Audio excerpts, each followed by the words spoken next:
Hi, it's Matt Witte from Witte Real Estate. So today we're experiencing a nor'easter with all rain, thank goodness, so we don't have to deal with the snow. But I will tell you, it's an awesome time to go look at a house. If you ever want to know if a particular house has water issues in the basement or how the older roof is holding up, this is a good test for that.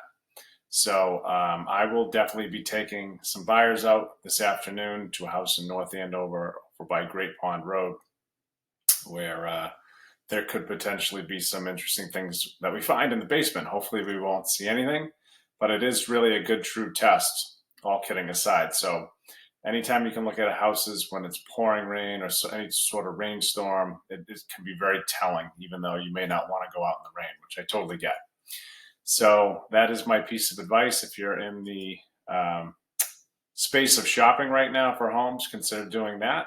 And you know how New Englanders will always have some rain at some point. So I hope you have a good rest of the week. If you have any questions, reach out to me, Matt Witte, north of boston properties.com. Have a great day.